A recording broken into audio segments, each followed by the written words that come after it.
Have you ever paused before standing up, just in case your knee doesn't cooperate? That tiny hesitation right before getting out of a chair or stepping off a curb, it's not just physical, it's fear. The quiet kind that builds, day by day. A few months ago in Arizona, I visited an old friend, Janet, 73. She had just added grab bars near the toilet and a walker beside her recliner. Just in case, she said, half laughing. But that night, over miso soup, we'd made it together.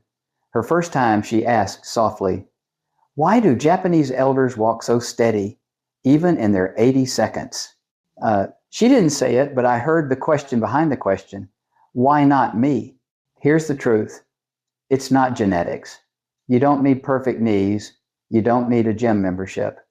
What you need are different habits. In fact, mobility after 60 is shaped more by daily routines than DNA. What you practice, you preserve, because walking without fear means more than balance. It means independence. And independence means keeping your say in how you live, where you go, who you are. But I've seen this cycle too often. A small fall to less walking, to weaker legs, to more sitting, to next fall hits harder. So today, I want to share with you 3 Japanese foods that quietly protect joints and 1 floor-based habit, just 10 minutes, that rewire strength without strain. And yes, you can do this too, even if it's been years. I've seen 70 and 90-year-olds in Japan move with grace, not because they're perfect, but because they keep showing up. Cushions, walls, leaning arms and all. And stay with me till the end, because I'll share 1 tiny shift you can make tomorrow morning before you even stand up that helps your knees bend easier. But first, tell me this. If you had to rate your knee confidence this week, is it a 3 out of 10? A 7? What would help it feel like an 8 again? Let's begin with the mindset. Under it all, the way Japanese elders live closer to the floor and why that changes everything. No gym, no pressure, just movement that matters. Have you ever noticed how stiff your knees feel after just 20 minutes in the same chair? Now imagine that happening 3, 4, 5 times a day without realizing it. In Japan, elders rarely sit still for long, not because they force themselves to move, but because their homes and habits invite them to. Meals on low tables, floor cushions instead of recliners, no remote within reach. That means more natural micro movements, leaning, shifting, rising. Every 20, 30 minutes, even a small repositioning keeps joints awake. Here's a gentle version you can try. Set a soft chime on your phone for every 30 minutes. When it rings, do one of 3 things. Roll both shoulders, stand up, then sit down once with control, or gently rotate each ankle while seated. That's it. Takes 15 seconds. But it reawakens circulation to your knees and hips. If you use a walker or have balance issues, do this seated near a sturdy surface. The point is not to exercise, but to not freeze. I remember Linda from Ohio. She's 68, widowed, used to be a dancer. But after her hip replacement, she said, "I became still. I thought that was safe." We worked together on this tiny practice. Now her kitchen timer goes off every 25 minutes. She calls it her movement bell. She told me last month, "I still don't love stairs, but I'm not afraid of them anymore." That's the hidden fear so many carry. Not pain, falling, or freezing, or slowly losing the ability to trust your own legs. As a geriatric doctor, I can tell you, the body hates stillness. Joint cartilage isn't nourished by supplements alone. It's nourished by motion, even small, steady motion. A study in the Journal of Aging and Physical Activity found that older adults who changed position every 30 minutes had stronger knee extension and less joint pain after just 6 weeks. And the beautiful part? None of them were doing exercise, just interrupting stillness. So how long do you typically sit before moving? Would you try 1 movement bell today? Next, we'll talk about the soup that supports this, from the inside quiet, warm, joint loving. The kind of soup that doesn't just feed the body, but keeps you walking. When was the last time your lunch helped your knees feel steadier? Not lighter, not thinner, just more supported. In Japan, elders don't eat for weight loss. They eat for motion, for knees that bend without complaint, for legs that lift without protest. A small bowl of miso soup, a handful of sardines with soft bones, a spoonful of natto sticky, yes, but powerful. These aren't superfoods, they're support foods. In the Japanese tradition, a simple breakfast might include one or two of these: warm miso with tofu and wakame, sardines grilled and served with rice, a piece of fermented vegetable. That's it. Just enough to nourish joints from the inside out. If your stomach is sensitive, start gentle. Half a cup of miso soup, low sodium, warm, not too hot. Sip slowly in the morning. You can buy the paste at many American grocery stores now. Add soft tofu and chopped green onion. That's enough. Do it for 1 week. Your gut may feel calmer, your knees less stiff. Let me tell you about Maria in Arizona. She's 73, used to skip breakfast, said it made her sluggish. We tried miso soup with a rice cracker, just 5 minutes at the table. No phone, no rush. A month later, she said, "It's like oiling a rusty hinge. My knees say, thank you." The quiet wish many carry isn't just to eat right, it's to feel stable, to trust that what you eat isn't hurting your joints.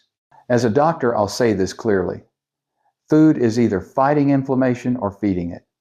Miso, fermented soy, small oily fish, these fight it.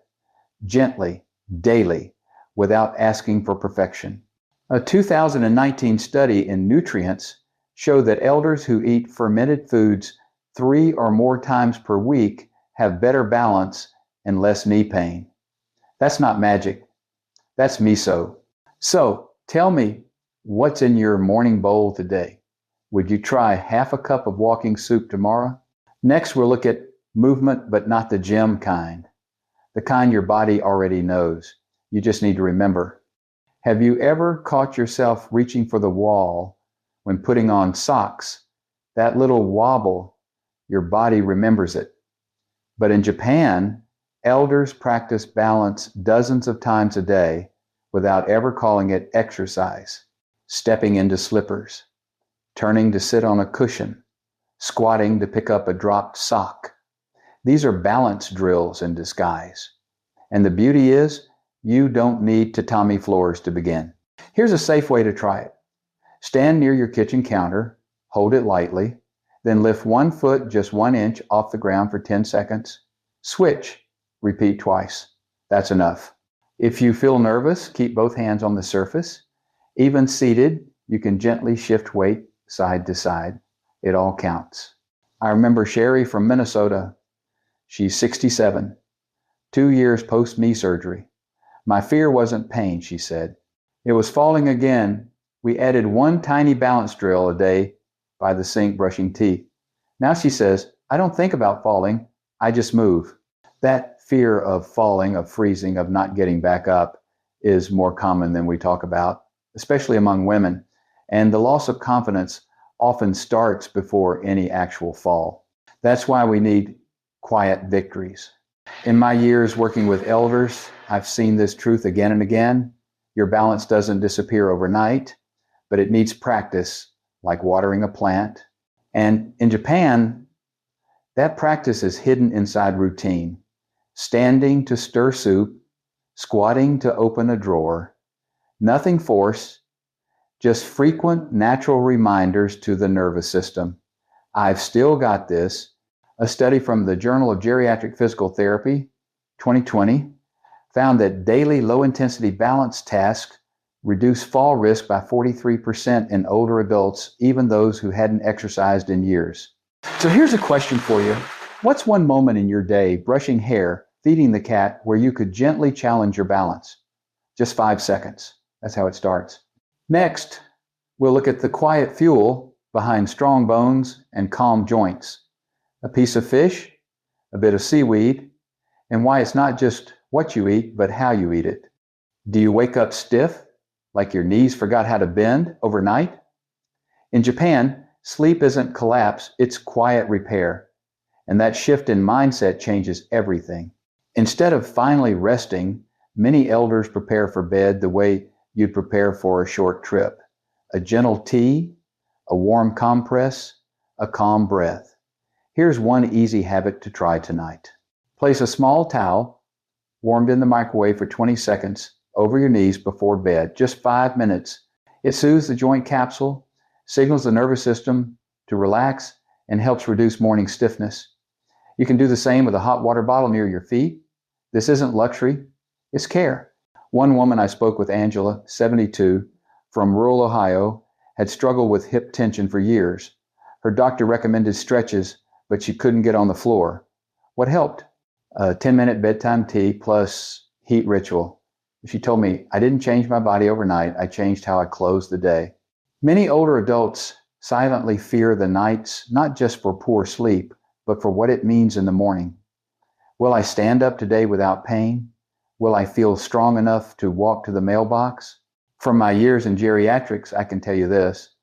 The night is your hidden ally. Sleep isn't just rest, it's recovery. And in Japan, elders treat it with the same respect as a meal or a walk. According to the Journal of Aging and Health, 2019, adults over 65 who get restorative sleep have 2x better balance and walking performance than those with poor sleep patterns. So tonight, I invite you to try one thing: heat or breath or tea. And tomorrow, tell me, how did you stand up? Next, we'll close this gentle journey with 3 quiet reminders and 1 soft breath to carry you into your day. Have you ever felt like your days became quieter not because you wanted them to, but because fewer people needed you? In Japan, elders don't wait to be useful, they expect to be. Contribution doesn't mean big achievements. It means folding the laundry, tending the herbs, making miso soup for someone younger, even watering a plant that will outlive you. Just 5 minutes a day, with purpose.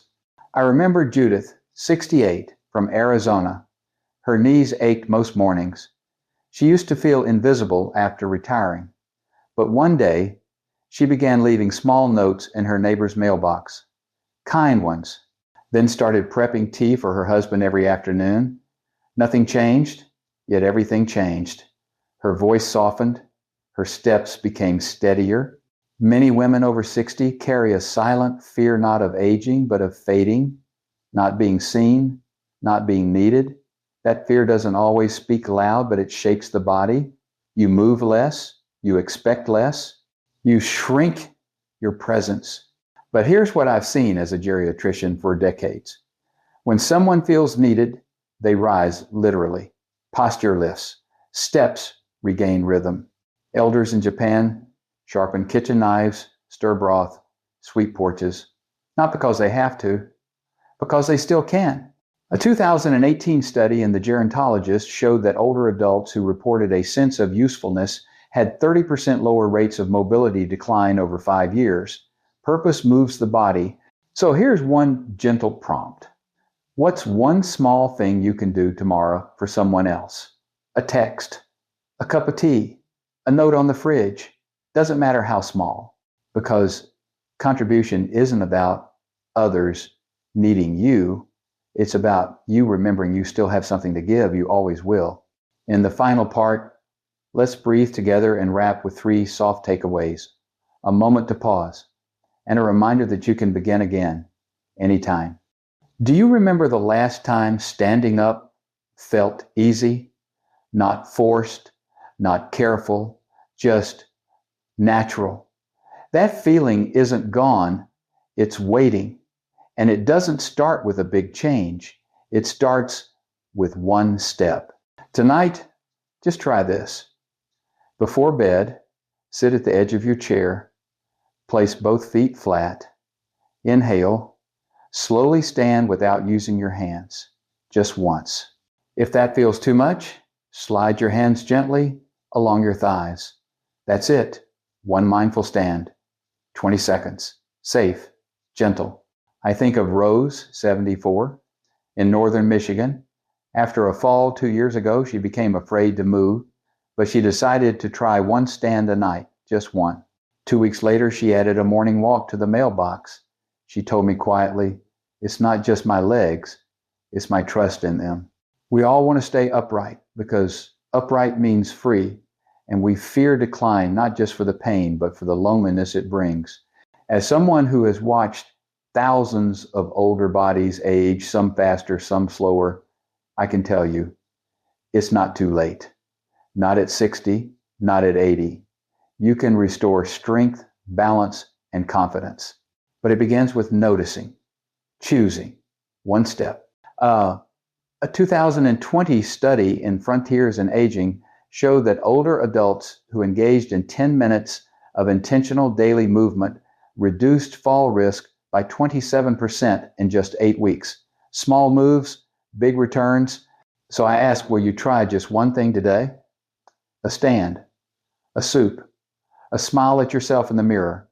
You don't need a gym. You don't need better jeans. You just need one honest step.